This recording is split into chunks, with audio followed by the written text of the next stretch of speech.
Assalamualaikum warahmatullahi wabarakatuh. Perkenalkan, nama saya Laura Aprilia, NIM 19087279. Di sini saya akan menerangkan tentang sistem pencernaan. Pengertian pencernaan. Sistem pencernaan adalah proses penerima makanan berubah menjadi energi dan mengeluarkan sisa proses tersebut. Pada dasarnya, sistem pencernaan makanan dalam tubuh manusia terjadi di sepanjang saluran pencernaan dan dibagi menjadi 3 bagian, yaitu proses penghancuran makanan yang terjadi dalam mulut hingga lambung. Selanjutnya, dalam proses penyerapan sari-sari makanan yang terjadi di dalam usus. Kemudian, proses pengeluaran sisa-sisa makanan melalui anus. Dalam pelaksanaan proses pencernaan makanan, organ pencernaan dibantu oleh enzim dan hormon yang prosesnya berbeda tiap organ dan mempunyai fungsi masing-masing.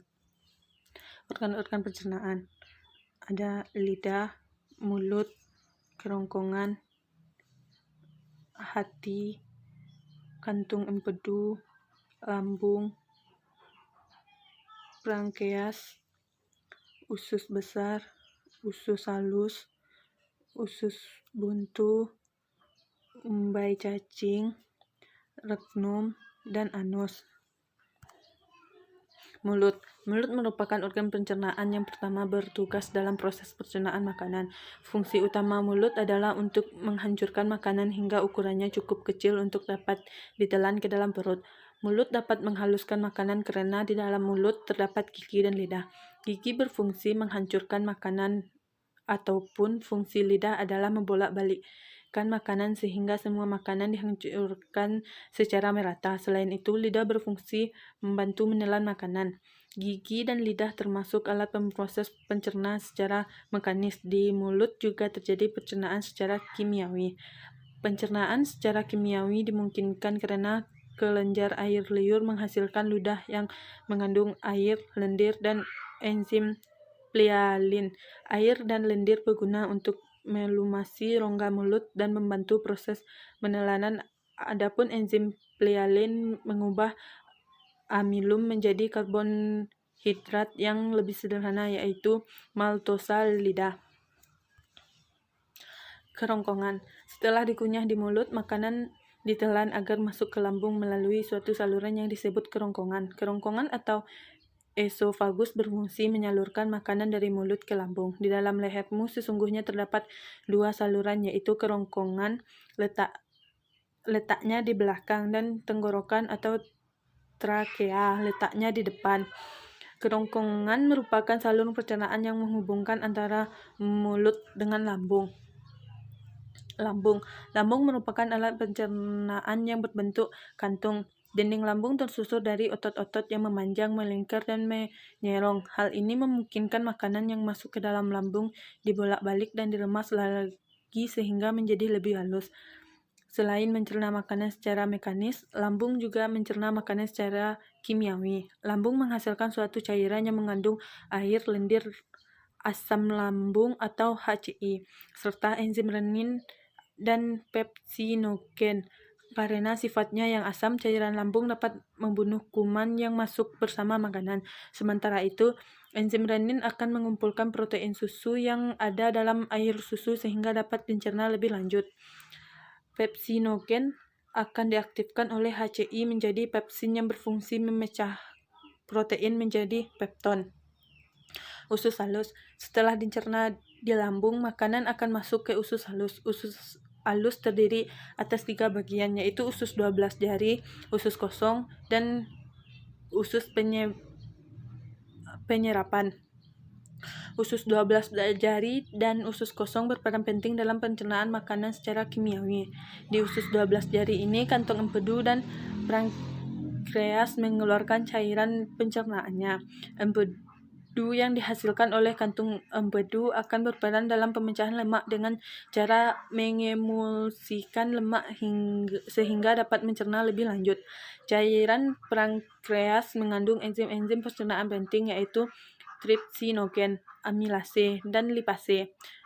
Trypsinogen diaktifkan oleh enterokinase menjadi tripsin yang berfungsi mencerna protein menjadi asam amino.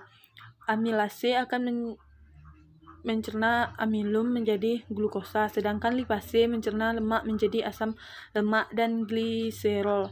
Selain enzim-enzim tersebut, usus halus juga menghasilkan enzim-enzim lain yang membantu pencernaan makanan seperti peptidase dan maltase. Secara sederhana, proses pencernaan kimiawi yang terjadi di usus halus. Usus besar. Zat-zat yang tidak diserap usus halus selanjutnya akan masuk ke usus besar atau kolon. Di usus besar ini terjadi penyerapan air dan pembusukan sisa-sisa makanan oleh bakteri pembusuk. Pembusukan dilakukan oleh bakteri yang hidup di usus. Akhirnya sisa makanan akan dikeluarkan dalam bentuk kotoran atau feces melalui anus. Rektum. Rektum terletak di bawah kolon sigmoid yang menghubungkan intestinum mayor dengan anus. Terletak dalam rongga pelvis dengan os sacrum dan os coccygeus. Anus adalah bagian dari saluran pencernaan yang menghubungkan rektum dengan dunia luar. Terletak di dalam pelvis. Dindingnya diperkuat oleh 3 sphincter. 1. Sphincter ani internus sebelah atas, I voluntar. 2. Sphincter levator ani bersifat I voluntar. 3. Sphincter ani externus sebelah bawah berfungsi voluntar. Terima kasih. Proses pencernaan makanan dimulai sejak makanan masuk ke dalam mulut. Di dalam mulut terdapat alat-alat bantu pencernaan, yaitu gigi, lidah, dan kelenjar ludah. Di dalam mulut terjadi proses pencernaan secara mekanik dan kimiawi. Selanjutnya, makanan akan didorong ke dalam kerongkongan pada saat proses penelanan. Kerongkongan merupakan saluran penghubung antara rongga mulut dengan lambung. Kerongkongan berfungsi sebagai jalan makanan yang telah dikunyah dari mulut menuju lambung. Lambung ataupun ventriculus merupakan kantung besar yang terletak di sebelah kiri rongga perut sebagai tempat terjadinya sejumlah proses pencernaan. Dinding lambung mengandung sel-sel kelenjar yang berfungsi sebagai kelenjar pencernaan yang menghasilkan getah lambung. Getah lambung mengandung air lendir ataupun musin, asam lambung, enzim renin, dan enzim pepsinogen. Getah lambung bersifat asam karena banyak mengandung asam lambung. Asam lambung berfungsi membunuh kuman penyakit atau bakteri yang masuk bersama makanan dan juga berfungsi untuk mengaktifkan pepsinogen menjadi pepsin.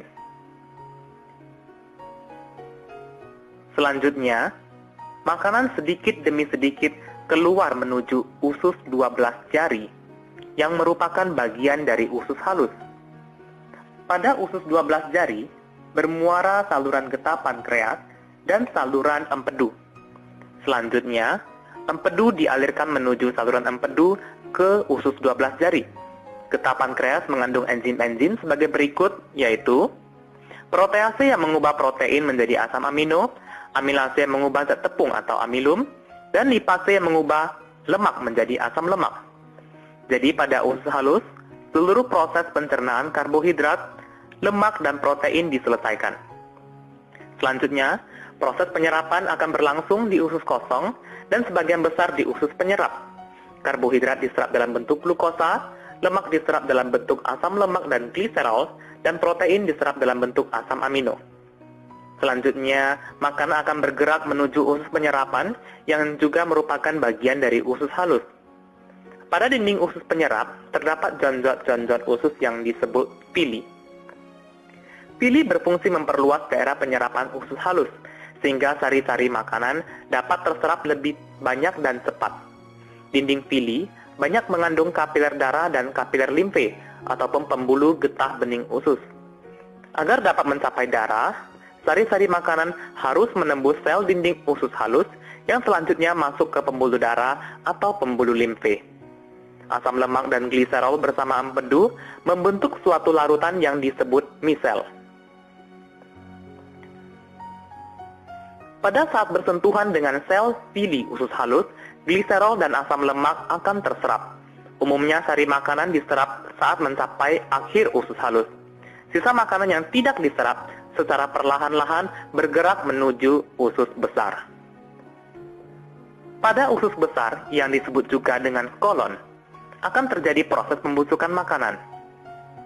Usus besar terdiri dari bagian yang naik, yaitu dimulai dari usus buntu, bagian mendatar,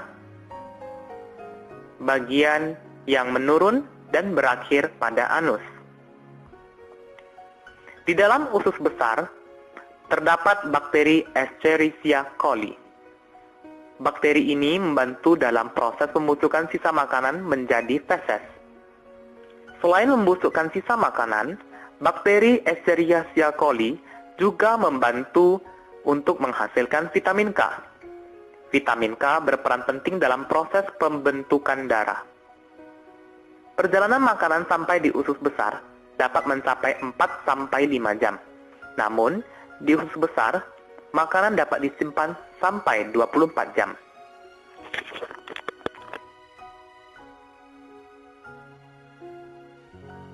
Sekian presentasi saya ucapkan terima kasih.